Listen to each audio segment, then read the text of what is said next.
We got a new survival game in the works. It is called Anadolu, and I have not really seen a survival game quite like this one or developed in such a way. If you want to know more about it, keep on watching. Set in Turkey, Anadolu is a first-person shooter sandbox survival game centered on building communities, outwitting opposing factions, and exploring Turkey's unique topography. You can choose to endure the irradiated map as a lone wolf or venture through it and build relationships with fellow survivors. Scavenge for weapons and equipment to build your arsenal. Travel from village to village along the Silk Road in search of the next assignment, or team up with other survivors to convert old ruins and destitute villages into flourishing communities. But then you may be asking yourself, after seeing all these survival games coming around, especially this year, especially the indie games, and you may be asking what exactly makes Anadolu special? Well, besides the setting which I just described to you guys, the game boasts unique and memorable visuals. In a sea of hyper-realistic, desaturated, and gritty first-person shooter games, Anadolu visually stands out through its unique art direction.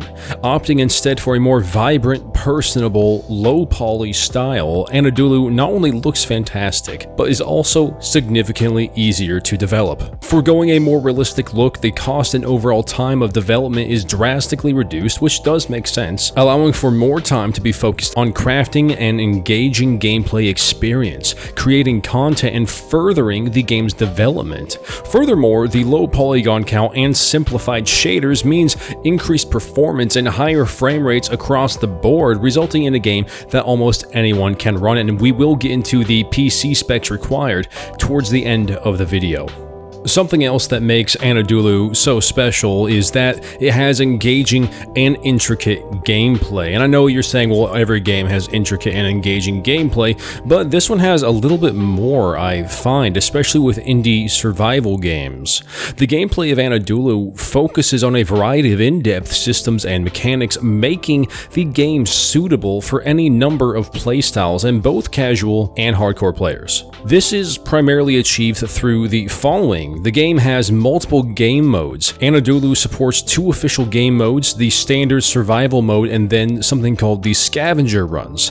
Players running in survival will find themselves exploring the landscape, collecting supplies, building communities, and raiding opposing factions over long-term gameplay in a single public server. Scavenger runs, however, thrust the player into a random public server with a randomly generated character. Players can complete missions and collect loot under a time limit. Any loot the player manages to make it out alive with is transferred to their survival character, where they'd be able to use, trade, or sell the items they collected. That's something I have yet to see in a survival game, and I could be wrong, it could have already existed, but my knowledge is only so deep. Furthermore, the community servers are also supported, so you can make your own, allowing for server admins to host their own servers for the general public or for private use. Servers can be customized to their liking with a plethora of settings and options to play around with. Something else that Anadolu is bringing in is extensive base building, because what kind of a survival game would this be if there wasn't some form of base building? Whether you prefer a nomadic lifestyle or working with a community of other players, Anadolu has an option for you. Construct your own personal safe haven or take up shelter in a local communal base. Share resources with your group, work together to upgrade and fortify your shared base, and build your own miniature flourishing ecosystem. Another thing is the in-depth weapons customization. I know plenty of you guys like in-depth weapon customizations, and this game just happens to have one. With modular weapon parts, any weapon can be disassembled and modified to your liking. You can craft new parts, mix and match them with parts from other guns, shift them around, and upgrade them to your heart's content. With hundreds of potential variations, Anadolu ensures you're able to craft a weapon that's truly your own. And of course, like every other great survival game out there, there must be a crafting and farming system. And the crafting and farming of Anadolu is extremely non-binary, meaning rather than having one specific recipe for an item, the player is encouraged to experiment and find the perfect recipe for those items. Each method may have its own unique pros and cons, and some might be complete upgrades to others. Plants and other crafting items can be genetically engineered and treated to change the output or quality of the craft. Lastly, the intricate laboratory system of Anadolu allows the player to use realistic scientific methods to research and build new items. This includes Bunsen burners, filters, beakers, flasks, test tubes, scales, and a variety of other lab equipment that can be used to study new recipes and to perfect your crafting process. Another thing is the realistic hacking mechanics. Not all damage is physical, we all know this. Break into your opponent's networks, steal their data, and take down their defenses from the inside out. Transmit viruses, spy on security cameras, and disarm traps from the comfort of your own base. And we all know how satisfying that is if you've ever had your own security system in the game Rust or another like it. It's so satisfying. Use real encryption methods and an in-game command terminal based on real operating systems. Anadolu provides a virtual hacking system that's both intuitive and realistic. Anadolu also boasts a deep trading-based in-game economy. You can work with NPCs or other players to build the economy. You can choose your own profession and sell your services or items to other players and traders as well, earning you both reputation and cash. You can partner with certain NPC traders to obtain better deals, exclusivity, and a commission from the profit they earn also. And on top of all of that, you have the community management. Anadolu hosts a suite of intuitive, easy-to-use server administration tools. Server admins, you guys can use these tools to manage your communities from the comfort of your own in-game dashboard, and players can use them to interact with each other, view community events and announcements, purchase their own server, and view real-time in-game footage streamed directly to their Discord.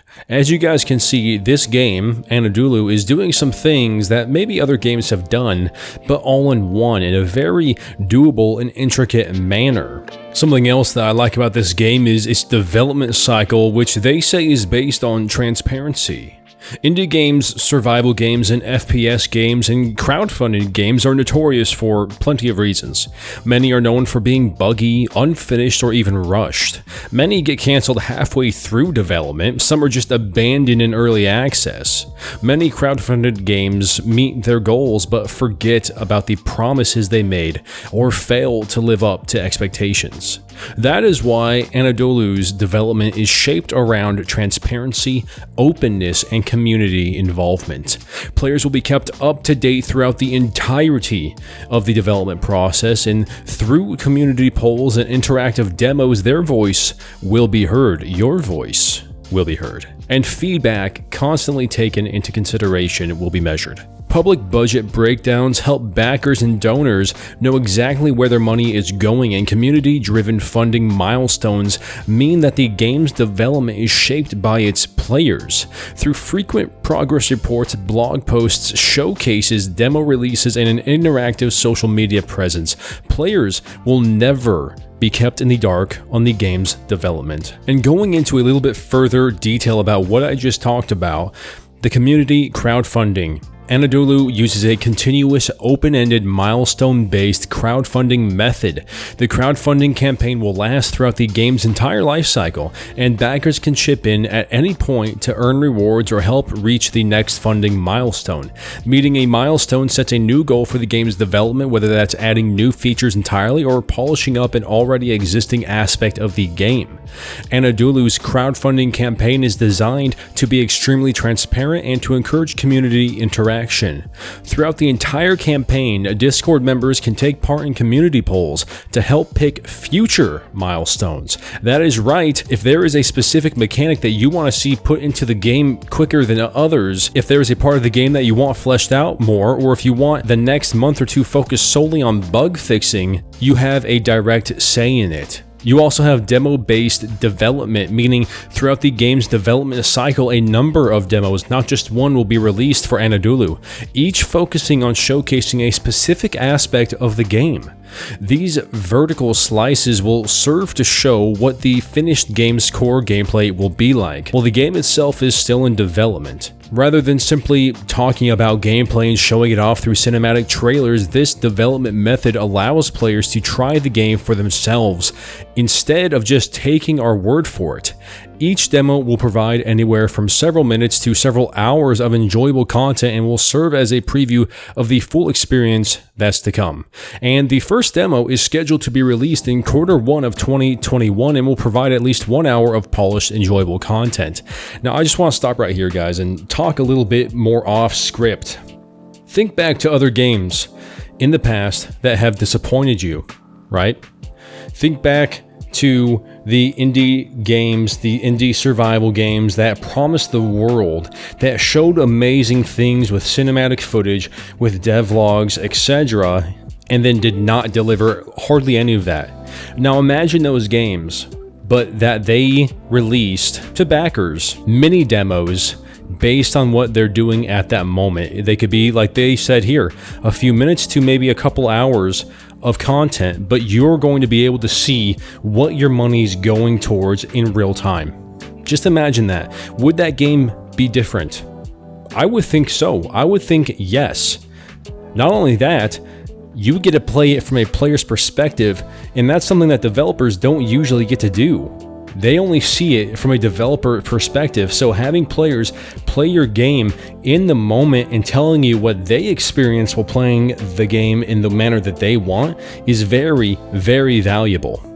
I think this game could be a huge success. Moving on to some more general details such as platforms, pricing variations, websites, social medias, which those links will be down there in the description below. And finally, an FAQ. Let's get into those. The system for Windows which is required is Windows 7, Windows 8.1, or Windows 10. All of those 64-bit versions, you know that. The gear required is at least an Intel Core i5-2400 or an AMD FX 8320 or better, 8 GB of RAM, and the graphics is an NVIDIA GeForce GTX 1060 or an AMD RX 570X or better, DirectX version 11, and at least 10 gigs of available space. So as you can see here, plenty of people, if not, well, I want to say all, but lots of people are going to be able to try this game out. Pricing, there are a few price packages here, just like plenty of early access games. Each one gives you different perks, and it includes a $35 pack called the Starter Pack, a $65 pack called the Cappadocia Pack,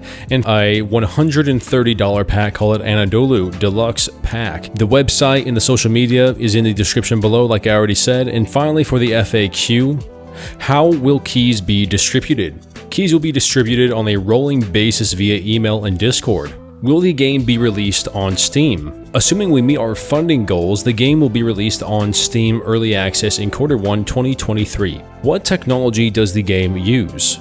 We use Unreal Engine 4 and will upgrade to Unreal Engine 5 in 2021. Where are the devs located? We are located across the United States and Europe. How many concurrent players will each server support? We are currently aiming for 60+ players per server. Where will servers be available? We plan on hosting public dedicated servers in all 6 populated continents. How many people are working on the game? Do you have industry experience? We are Sarmal Entertainment, a team of 5 passionate developers spanning from North America to Europe, and collectively working on making our dream project a reality. With decades of combined industry experience from well-respected studios like 343 Industries, The Farm 51, and Sony, our backgrounds are just about as diverse as our physical locations. While Anadolu is our first project as a group, each of us has years of experience, both independently and AAA, shipping games of all sizes and platforms, whether on PC, virtual reality, or mobile devices. How can I get in contact with you? You can reach us at support@sarmelentertainment.com, and that will also be in the description below. What is the refund policy? For game purchases, we offer game refunds within 2 weeks of purchase. Refunds are designated to empower gamers and to remove the risk of purchasing our products, not as a way to receive a free game. If it appears that a customer is abusing the refund system, we may stop offering our goods to that particular customer. To request a refund, please contact us at the given email address. You will be issued a full refund of your purchase within 14 days of approval. Can I upgrade the pack I have purchased? All it says there is to email them at the given email. Will the game be on console? At the moment, we are focusing solely on developing Anadolu for the PC. Many of the features we have implemented in the game were designed from the ground up to use a mouse and keyboard. Where is the game set? The game is set in the near future in post-apocalyptic Turkey. The first demo will be set in Cappadocia, a semi-arid region in central Turkey. How big will the map be? Currently, the map is 1.25 kilometers by 1.25 kilometers. However, this will be expanded as we grow the game. We promise that the map will be chock full of points of interest and things to do. We currently have a city planned with over 100 enterable buildings, factories, stores, apartments, police stations, hospitals, ports, sewage systems, etc. And ladies and gentlemen, that is all the information that I have to give you guys about Anadolu. It may not be a large game now, but honestly, I think it could be. With their transparent development of this game, with them allowing the backers to kind of vote on what they think is the most important aspect to be fixed, I think that kind of transparency is key now more than ever, especially with people getting burned left and right from other games that have come before. This could be a great thing. The setting is unique, the graphics are unique, the gameplay modes are unique, although they do remind me of Tarkov, but who the heck cares? If it works there, it could work here. The crafting seems fantastic, the hacking is pretty unique. There's plenty of things that I genuinely like about what they're saying here. Am I worried? Yes, there's always going to be a worry about backing a game like this, right? But the fact that they give a 2-week, non-hour based refund, as long as you're not abusing it, is actually huge. You can play the game for a full 2 weeks and then say, no, it's just not my kind of a game, and then request a refund and they will give it to you. That is very generous. Most people won't even give you a refund for games like this, at least not with such ease. But yeah, guys, all the information will once again be in the description below. If you're interested, go ahead, check out their website, etc. If you have any questions, leave them in the comments below, and I'm sure they'll be here as well to see if any of them need to be answered. And if you guys like scares, survival, and scavenging, consider hitting that subscribe button, that like button, and share this video with your friends. And I will see you guys in the next one. Path out. Hello there, ladies and gentlemen, and I just want to say thank you for watching the video, and I want to let you guys know that channel memberships are open. There's 2 phases to it, the Path Seekers and the Path Dredgers. Path Seekers get access to the loyalty badges and the emojis, and Path Dredgers get access to a members-only Discord area. They get a Discord role, and they also get a Pathy Pasta, which is my narration of creepypastas. I also want to let you guys know that I have a SCUM server called PATH.HOUSE-CONDEMNED, and if you guys want to check that out, please do so. It has max puppets, it has 0.8 to vanilla loot, depending on what items the developers put in or take out of the actual game. It is a player-run economy with SCUM bills, and there is a loose RP element into the game as well, where various players have created their own shops like a car dealership. And it's PvPVE. We encourage player interaction and exploration, so if you guys are interested in that, go ahead and check out the link in the description below. Thanks. Path out.